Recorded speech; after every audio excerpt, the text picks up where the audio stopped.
Today we're going to start talking about the Dharma seal that makes up the fundamental tenets of Buddhism and the fundamental uh, practice of Zen. The first Dharma seal is suffering. Now, it took me many years to come to the realization that what this is. It sounds simple enough, and a lot of people, when listening to the seal saying suffering, would say, "Well, I'm not really suffering. My life's pretty good." You'd be surprised, what suffering is. So I had a couple of people wander into my first Zen class in 2009. They didn't know what they weren't there because they were suffering. They were there because their martial arts teacher told them they need to practice Zen to improve their martial arts. And ended up dropping the martial arts and stayed for Zen. One of those persons is Darren, and Darren has been with our Sangha for the last 11 years consistently. He's come to a point where he's worked in youth corrections for almost 30 years. So I think he's very intimate with this experience and concept of suffering. So I'm going to pass the torch to him and let him deliver today's lesson to you. So Darren, take over.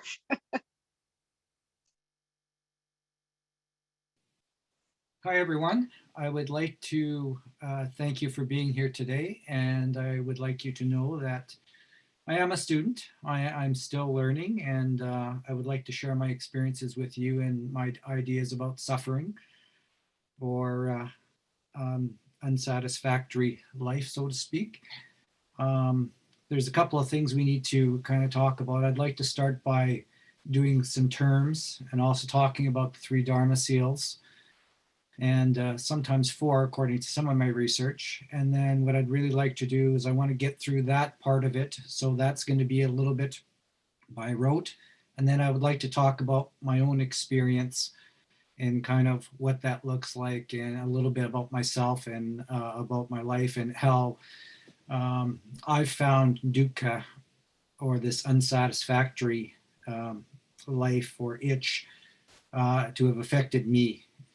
So I hope you like the talk. This is not normally how I would deliver a talk. Normally I'm used to, if I'm doing a talk, anyone who knows me, they know I like to interact. I'm a very social critter, so to speak. And I do like interacting with people. And typically during the course of my talks, I would ask people questions and I would respond to those and get along. The format's a little different here today, as I'm sure you're all aware. The talk is to be delivered with the questions being asked later. So this is a little different for me, and it's caused me a little bit of stress and a little bit of dukkha, suffering. So with that, I would like to get going, and I want to talk about the 3 or 4 Dharma seals, depending on your research and the perspective you're coming from, and I'll talk about that a little bit. And also, I think you can't talk about this without talking a little bit about the Eightfold Path very briefly, and also, of course, about the Dharma seals. So I'll get started with that, and then I would like to end by kind of summing up some ideas about how we can navigate or deal with dukkha itself, because it pervades our existence as human beings. Okay, so 3 Dharma seals. I just want to get a little bit, some of these definitions are a little bit out of the way. So the 3 seals of Dharma, they're identifying principles of Buddhism.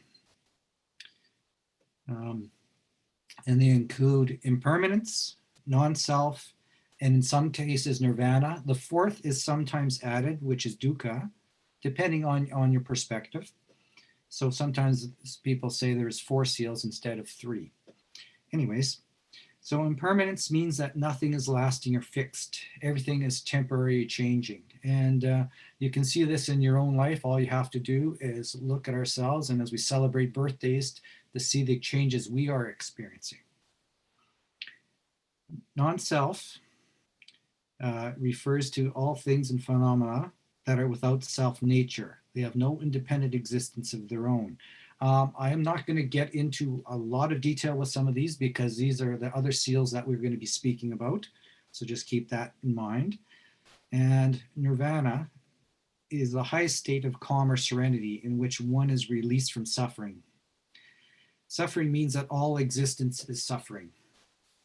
Now, what I want to do is I want to show you a little picture. Again, you have to forgive me because I'm not quite used to this type of technology, so I don't know what this is going to look like to you, but I have a little picture of the three seals of Dharma, and I will show this to you. You can see the cute little guys.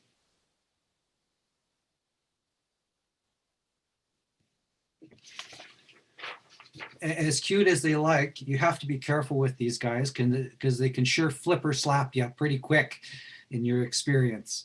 So it's just something to keep in mind.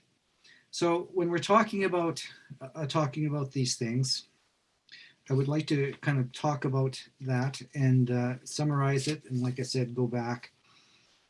So impermanence.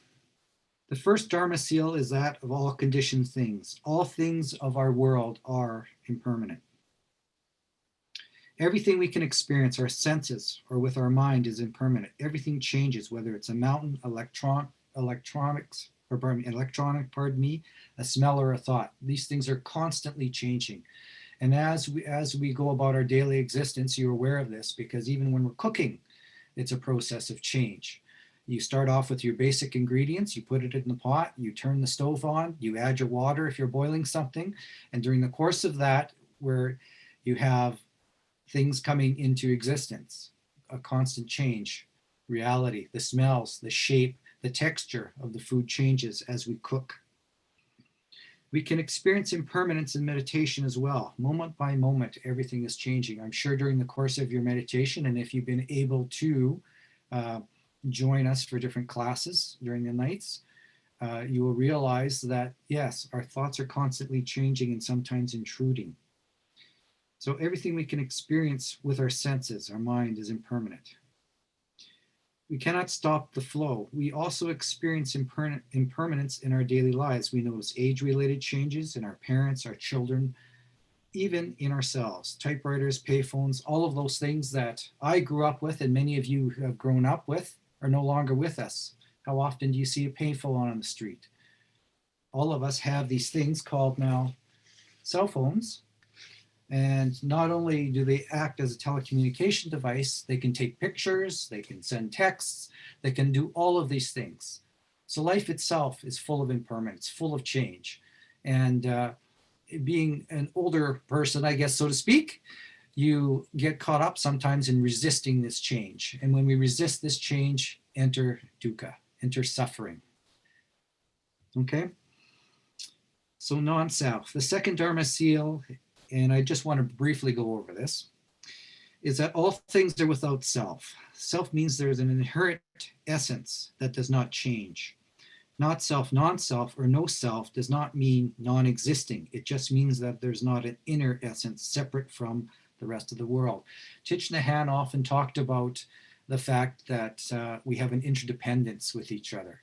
If you think about, again, to use the food analogy, pardon me, when we are growing food, there's a process. The sunshine is necessary, right? We need a temperature. We need water. We need the correct time to plant. We need the correct time to allow it to grow and the correct time to harvest. All of these things are interdependent. They don't exist of themselves. For example, if you take a look at the idea of a bicycle, I can use the word bicycle as a subject in sentence. The bicycle rolls easily, but I know that the word bicycle is just a label. And in life, we like to attach labels to things. And I'd like to share with you the idea that we have to be careful with labels because when we label something, we have an idea or a concept in our mind. And when we label something or an experience, for example, when you do this, you already have an idea in mind. And what it does is preclude the idea of that thing changing or you experiencing it because you are going back, and your mind does this naturally, chaining it to an event or something that's happened in the past. Thereby, you exclude the possibility of experiencing that thing here and now. Okay? So the bicycle is just a collection of parts. There's no inner essence to it. The Buddhist teaching, and this is true of all phenomena, including humans, even if you have a name, I may refer to myself with the terms I, me, and mine. I may think of my thoughts, emotions, or will as me, but those are just conventional designations. Those are parts that make up myself. Like my bicycle, there is something there. There is just not self there. Thich Nhat Hanh talks about non-self in terms of flowers and interbeing. Looking deeply into a flower, we see that the flower is made of non-flower elements. We can describe the flower as being full of everything. There is nothing that is not present in the flower. We see sunshine, we see the rain, we see clouds, we see the earth. We also see time and space in the flower. A flower, like everything else, is made entirely of non-flower elements. The whole cosmos has come together in order to help the flower manifest itself. The flower is full of everything except one thing, a separate self or a separate self-identity. As human beings, we give ourselves a separate identity, or we separate ourselves from this essence. That is something we all need to be aware of if we're interested in stopping dukkha or stopping suffering. We come up with these ideas that we are this or that. During the course of our lives, I'm sure, as we have many members in the Sangha, some of us are older, some of us are younger, but during the course of our life, no matter how old or young we are, we go through this series of changes. We think about ourselves as teachers. We think about ourselves as parents. We think about ourselves as an employee. We think about ourselves possibly as a supervisor. All of these different things are hats, right? But they aren't the essence of what and who we are, okay? They're something we have come to accept as ourselves and how we would describe ourselves to perhaps somebody else. I'm 5 feet tall. I weigh 220 pounds. I lift weights, I bicycle, I like to run. These are all descriptions of something and parts of who and what I am, but they aren't the essence of who and what we are. The flower cannot be by herself alone. The flower has to interact with the sunshine, the cloud, and everything in the cosmos. If we understand being in terms of interbeing, then we are much closer to the truth. Interbeing is not being, and it is not being. Interbeing means at the time that being empty of a separate identity, empty of a separate self. Suffering or dukkha, the third Dharma seal is that all conditioned things, all things of the world are dukkha. So the Buddha defined that, and he was able to break it down into 8 different categories. He looked at physical suffering, birth, old age, illness, death, and bereavement, but also the mental suffering. The physical sufferings we all engage in and experience is something that we cannot change. We all have a genetic code we are endowed with from our parents. We have illness. We have different experiences, and how we approach these things also determines how we deal with our suffering. The physical sufferings, like I said, is something we can't deal with. All of us have families. All of us have perhaps certain diseases that are common. In my family, for example, there's issues with heart disease. There's also issues with cancer. And those are things that are a reality that I can't change. I can do certain things to modify those, but I may be genetically predisposed, right, to deal with these things. And at some point in my life, I may have to deal with those things. So that is something that is our reality. It is a part of dukkha, it is a part of that unsatisfactoriness. Mental sufferings are often defined as wanting something and not getting it, or unfulfilled expectations, whether this is the desire to change occupations, whether it is the desire to have a new job or to make more money, right? loving someone or something or a moment of happiness are all set to fail and do not last. And being apart from these things, meeting someone you dislike can be suffering. Clinging to the five aggregates: form, sensation, feeling, perceptions, mental formations, personal consciousness, being deluded that this is the form who we are all of these things that contribute to mental suffering. Our belief in the delusion that we are a separate self, we're separate from this essence, indeed causes most of our suffering. In the 8 categories, suffering is said to not be that physical pain, but more importantly, mental pain. Matter of fact, suffering is said to be the form from the state of constant desires, this constant grasping. We're always looking for something new. You can see that when people roll out commercialism. How with this, if you can see my very old phone here, it's pretty well falling apart. Anyways, long story short, there's a new phone around the corner already. And we're encouraged by commercialism to go out and buy that new phone because it's better than what we have. This is the idea, of course, that the grass is greener on the other side. I want a new house. We're always constantly grasping and looking for something to fill this void we have. We're looking to experience this happiness, and we want to be in a state where we're consistently happy.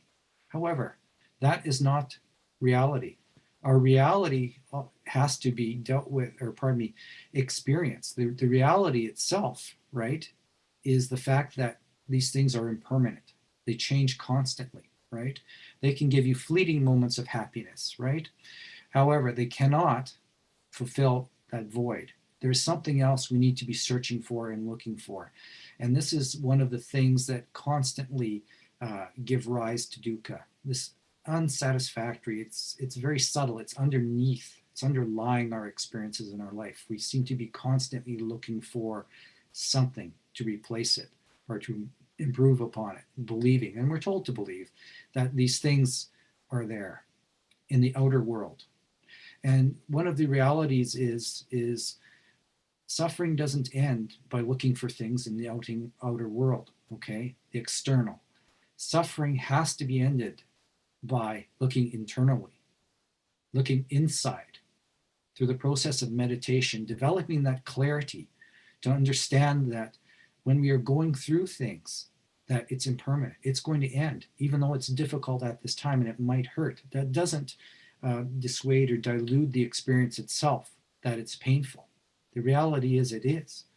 But also comes with it, and comes with the wisdom of meditation and patience, is the idea that there's acceptance there. So there's a couple things that I want to talk about really quickly here as we're going through this. And one was an experience I had with my mother and her passing away from cancer. My mother was diagnosed with stage 4 lung cancer, which would give her approximately 6 months to live. So a very difficult diagnosis, right? Not just for her, but everybody in the family, of course, and all those who knew her and had been touched by her life, right? That experience was very sobering for all of us. Through the fact that I had incredible teachers, I'd been practicing the Dharma, right? And trying to live it to the best of my ability, I was able to circumnavigate this. My mother's approach when I talked to her about this was, she said, well, Darren, the fact is I'm going to die. And what I learned from that was that there was incredible acceptance there. There wasn't a fight. It didn't mean that she had given up, but she was resigned to this idea that this was happening. This was the reality. This is here and this is now, and that I have to deal with this. So how do I deal with this? Well, how did she deal with this? So she dealt with this by her faith, her courage, right? I'm not saying there wasn't points where she was unhappy or she was physically just tired of being here, because that is part of the process.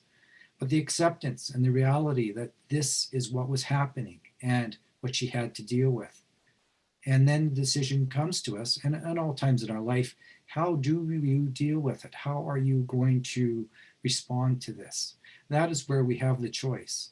And this is where we have a choice whether we're going to suffer or we're going to accept what is happening and deal with this.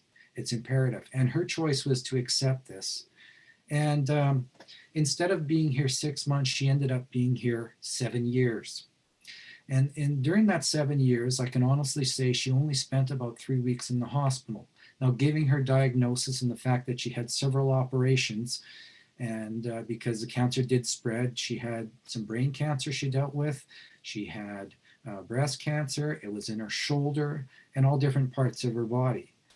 But her courage was a wonderful example of showing me how to live, how to deal with life, how to deal with physical suffering, but also the mental suffering. The idea that as she grew weaker and more tired, there were things she could no longer do anymore.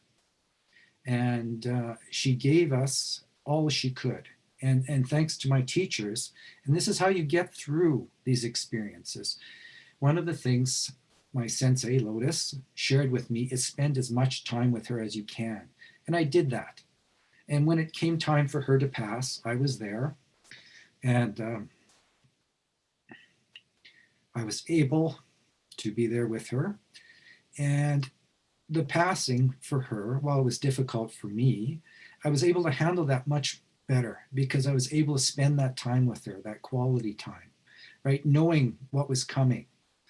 And it was a blessing because I had that opportunity.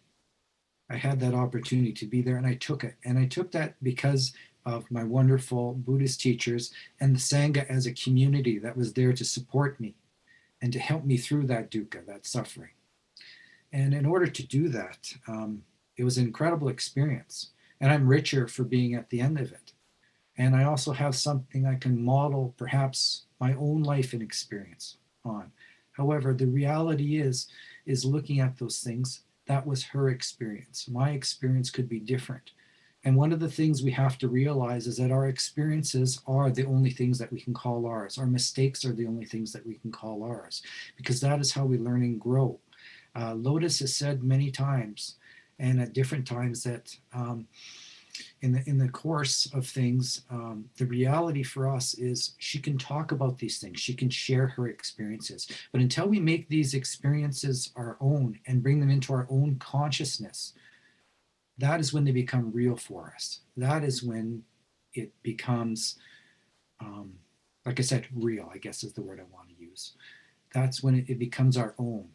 And that's when you attain these things and you get these things. The experience of nirvana is something we're going for, and you can talk about it as much as you like. And it's incredibly hard to describe because my experience and your experience is probably going to be somewhat different because we don't have the same conditioning. We don't have the same experiences growing up. We did not have the same parents. Those things lead to a unique experience for ourselves. And yet, at the same time, we're not unique. We're all the same. We're all human beings. We all experience suffering and go through this process. So anyways, to come back here, suffering is said to be from the state of constant desires, which all humans inherently live in and live in without knowing. So whether you're aware of this or not, right, you're experiencing it. And you can see it in our friends and family, perhaps who may not be on a spiritual path. They are going through things that some of us are able to handle more easily than others. And it's based upon your experience, the things you've been given. Life itself is a gift. What are we going to do with it? That is the question, right? How do you respond to life and the things it throws in your direction? And it does not often. There's that desire for things to be smooth and calm. And life does not give us that. A prime example was in the last 2 weeks. One of my little battles is with money. So a little bit about myself. I'm divorced, single parent, and I have 3 young men I'm responsible for and interact with. And during the course of the past couple of weeks, it seems that if not one car is breaking down, another is. And one of the things with this business of cars and how you look at, well, I can look at this 2 ways. I have an income, and there's a limited amount of money. Okay, so in order to provide for my children, and there's constant things they will ask for, those of you who have children, you will know that they come to you for help, for support. And if I'm to look at this, I can look at this a couple of ways. One of the ways I can interpret this is, well, life sucks. This kid, his truck's broken down. He got in an accident, which is true. He did total off his other vehicle. We had to get him another one. I could look at those things as life crapping on me, or life doing this to me. Okay, I could play that role of a victim. Or I could look at it the other way and say, okay, well, no, this isn't a victim. This is just life happening. Life is no respecter of persons. Life goes about doing what it's going to do, right? And it's our choice how we respond to this. I can't emphasize this enough. It truly is our choice how we respond to it. Part of what helps me deal with something like that, when I'm talking about not having the money or giving money to somebody, is what am I looking at? Well, how do I see that source? Is the source truly something that is just a paycheck? No. What is the source of that money? You have to ask yourself this. What is truly the source? Where is this money coming from? Yes, you work, but what is the source? Right? Is the source the universe? Maybe. That's something you have to sort out for yourself. However, if I grasp this money, if I hang on to this money and say, this is mine, you can't have it, or I give it up, and I give it up begrudgingly, right? What have I done other than set dukkha in motion? I set that suffering in motion. This idea, this clinging that this belongs to me. If you change your perspective, okay, and you look at that money as a gift from the universe, a gift from God, however you want to frame it, and be careful with labels, because as soon as you label something, you put ideas in your head and about it. And I've talked about that earlier. If I look at it as a gift, something to be shared, right?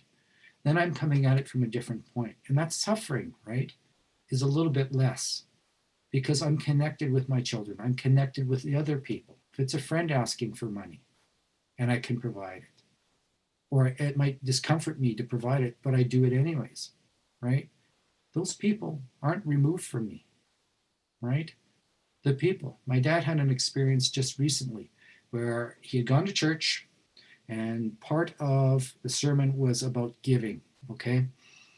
And he got out of church and he was going to the store, and he came across a gentleman who had asked him for money. Now, it doesn't matter why the individual was asking for money. And it could be a scam. You could wrap your brain around it and try and find out what's real, what's not real. Is this guy scamming me? But let me ask you this. Does it make a difference? If somebody is asking you for money, clearly they have a need for it. And does it matter what this individual is going to use this for? Well, clearly they need it. Do I have control once that money leaves my hand and I give it to that individual, or my dad gave it to that individual? Are they going to use it for alcohol? Are they going to use it for drugs? Does it matter? Okay. If you're going to give something, you need to give it and let happen what happens. You can't control it once it leaves your hand, but recognize that you do this because it's the right thing to do at the right time. That's about being in the flow. Okay. That's an example of being in the flow. And when we're in the flow, our suffering is minimalized. That flow, right? When we resist that flow, the flow of life, what's happening, and we go along with it, your life is so much better. It's way easier paddling with the current than trying to paddle against it.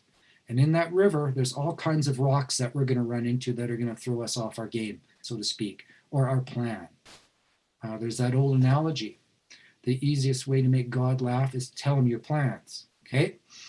And that is true. Okay. So the different schools, Buddhism sees suffering differently. Hinayana Buddhism sees suffering as something that is very real. Mahayana suffering is not real, but is an illusion of the mind. Zen Buddhism, okay, which is what we are Renzai Zen, sees suffering as both. When you're asleep, suffering is real. When you're awake, suffering is an illusion. The Buddha fundamentally said, desire is suffering. This desire for change. Humans are in a constant state of desiring. Normal human consciousness is consisted of mental conditionings which cover our eyes and cloud our reality. That's the things I approach life with. Where does this conditioning come from? Well, from day one when we're born, right? We're conditioned. A baby in its mother's womb is conditioned to hear its mother's voice. And how do we know this? We know this because after a baby is born and when they cannot see, the mother speaking, and sometimes the father speaking, will calm the child, even though they can't see. There is that conditioning. As human beings, we're conditioned. We grow up with things. As we grow up and we get older, we're conditioned by other things. We're conditioned by our experiences. We're conditioned by our parents, right? And they also give us beliefs, expectations, and ideas. We're conditioned by teachers, by our friends, but primarily by those experiences of those things. This conditioning, right, we accept. And as a child, and this is what we want to do, is get back to that childlike state if we're going to avoid suffering. This doesn't mean you go around walking through a dark neighborhood in a dangerous neighborhood and putting yourself at risk. That's not what I'm talking about. But what I'm talking about is trying to be open to the experience at hand, okay? Because the reality for us is the past is in the past. We can't change it. The future hasn't happened yet, okay? The future could happen. We have ideas about the future. Where suffering enters is when we have ideas about the future and we expect it to be a certain way. And when we go and it doesn't happen the way we expect it to, whether it's a meal, something as simple as I expect to have this great hamburger after we're done in this talk, whatever the case may be, right? Those expectations can set us up. So the reality is being open and accepting of what is going on during the course of our lives. That is the key, right? And not necessarily grasping or desiring to try and control our work or environment. During the course of our experience, during the course of my work, as Lotus has mentioned, I've worked both with social services and now with corrections. The amount of suffering I've seen is huge. And a lot of this is because a lot of these individuals I work with haven't had those opportunities to experience the things I was blessed and lucky enough to experience. Okay? That is parenting. That's having role models. That is having a faith, a sense of faith, right? Some of them have grown up without religion or understanding about others and view others as hostile or aggressive towards them. They don't trust adults, for example. All of these things are a part of our conditioning and what we bring to our experience. However, it takes a lot of courage and a lot of understanding to be able to realize that that is a part. And where you get this from is meditation. Being able to sit, being able to see that it's that space between the experience, being able to say, okay, yes, this is happening. There's my emotions. Okay, they're coming up.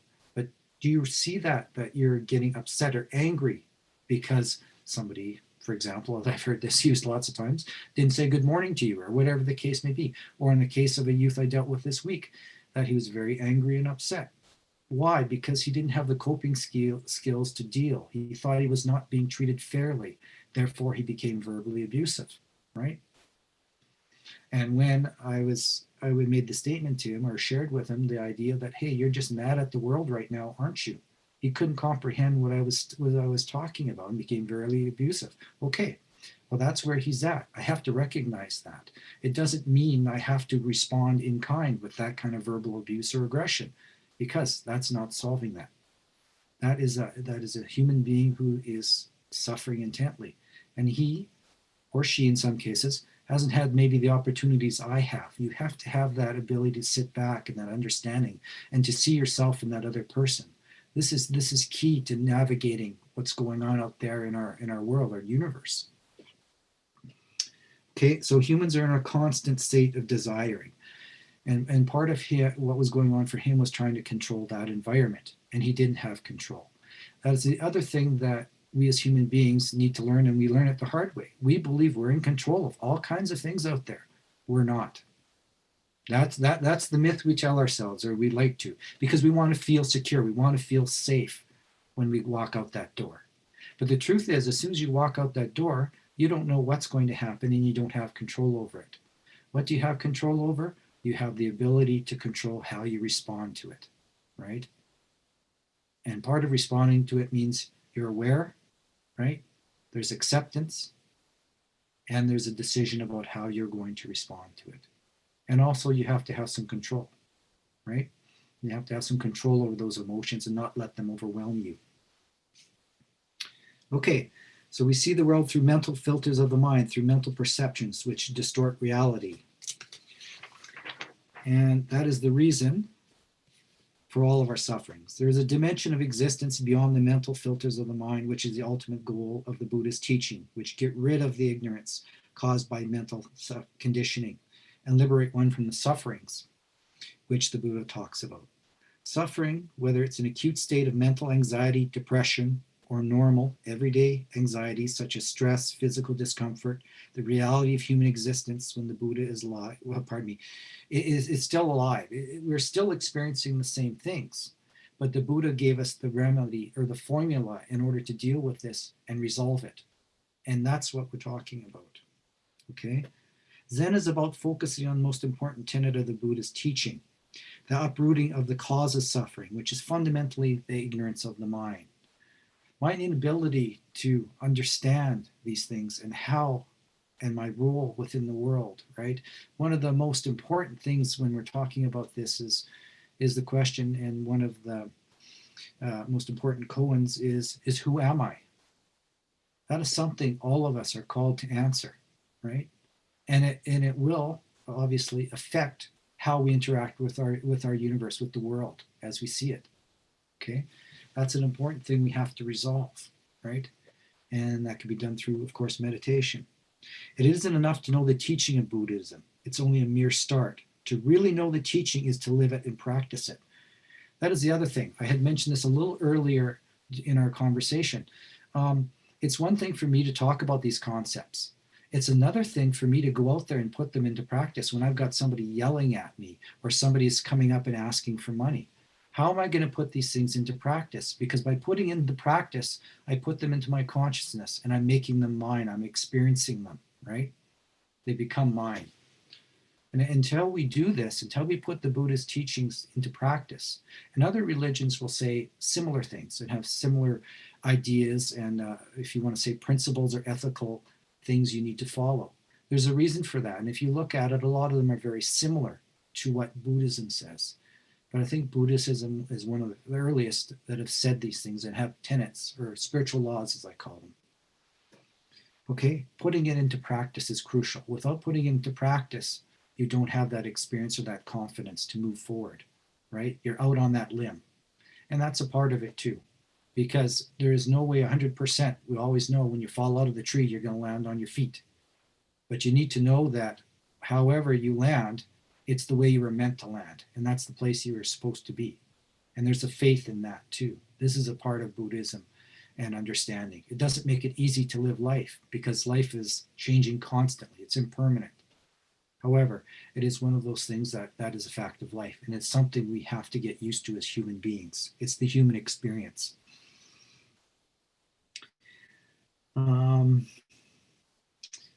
So without accepting and realizing that one is suffering, we will not embark on a practice to be free of it.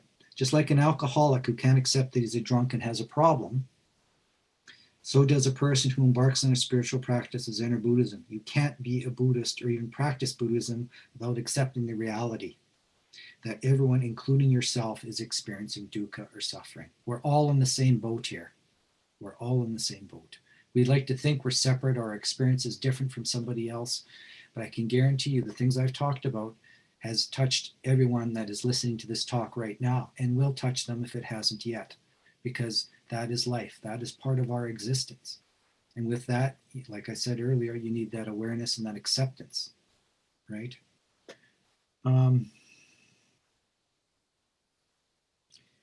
So the practice of Zen relieves one from the state of constant suffering. By ending ignorance, the wrong perceptions of our mind to wake up and recognize our true self, the Buddha nature in all of us, which is birthless and deathless. The other thing that is difficult to comprehend or talk about, and I can't talk about this extensively because it's out of my realm of experience at this point is Buddha nature. I have experienced, or I think have some glimpses of this. However, it's incredibly difficult to explain, right? But that is something we're looking for. Um, that recognition, the idea that we are all suffering, is the most important step in the in cessation of suffering. Like waking up from a dream, realizing all we know of the dream world is unreal, including the suffering, which is a constant normal state of that dream world. Before we wake up and realize that this dream world is not real, we must accept that the dream is not a happy one and is that of a nightmare. If you have never experienced love, if you've never experienced happiness, if you've been grown up in a home where you haven't been able to constantly have your needs met, i.e., there's no food, you have to constantly look after your siblings, or you have to go out and buy food, or go and get bottles to make enough money to get milk, whatever the case may be. If you haven't experienced those things, how do you know about them? How can you change that, right? If you aren't aware of those things, right? If you aren't aware there's something else other than that experience, it's difficult to change. You are locked into that primal instinct of just trying to get by, right? So opportunities, right? Buddhism provides us that opportunity if we look at it. And the key here is also that we have to look at it in the sense of you have to do this work. I can talk to you about it. Lotus can talk to you about it. The other members of the Sangha can share their experiences and talk to you about it. But you have to do this work. It's key. No one can save you. You have to save yourself. Okay? So a story from the Lotus Sutra demonstrates this reality of suffering that we live in.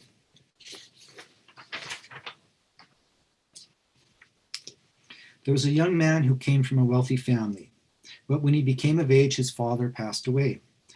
Soon, all of his wealth was lost because he didn't know how to maintain it or how to manage it. He eventually became a beggar. His only possession left was a shirt that his father lovingly gave him before he passed away.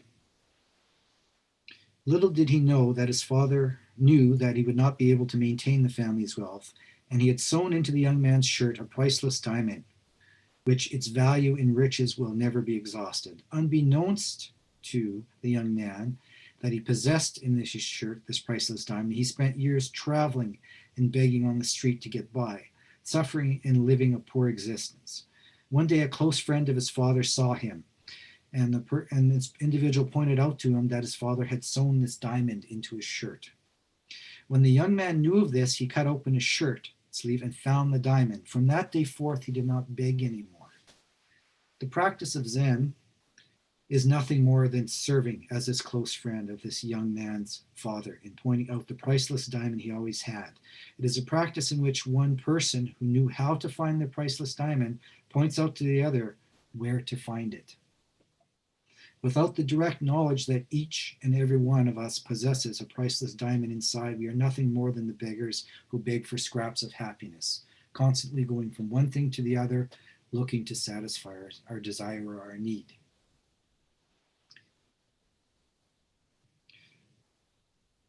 As beggars looking for these scraps, our illusionary existence, not knowing the unlimited source of joy and peace we all already have inside. Before we embark on finding that source of unending peace and joy inside, we must accept that we have lost it. Okay? So here's the awareness. You have to come to realize you're missing something. And as I just mentioned, if you haven't had that opportunity, and this class for most of us here is an opportunity, right? It's an awakening, it's a call. Then it's hard for you to make these changes. The little satisfactions we get in life are nothing more than scraps of food that doesn't fulfill our stomach, leaving us hungry and empty and yearning for wholeness. The practice of meditation is nothing more than an act of dusting off our dirty shirts, observing inside the dirty shirt that we wear, looking and trying to find that diamond which our father had sewn into the shirt. Or mother. It's time for us to wake up and look inside ourselves. We look at our own life, practice to end our own suffering by finding the gem we all have. Another thing that you need to understand when you come to this practice is the reality that all of us have this. We all have access to this. Many people believe that, well, if you look behind me, you can see a whole number of books. Well, I don't have as many books as Darren. Well, how can I, make or get to the point of realization of this diamond that we're talking about today, this Buddha nature? It's not in the books. It's in the experience. It's in the discussion. It's in that relationship with your teacher that you find these things. And it's critical to the process. And I've been very lucky and blessed that I've had this opportunity to see that. Okay, I think what I'd like to do is hand this back. Thank you for listening to me. And we need to ask some questions here. Thank you.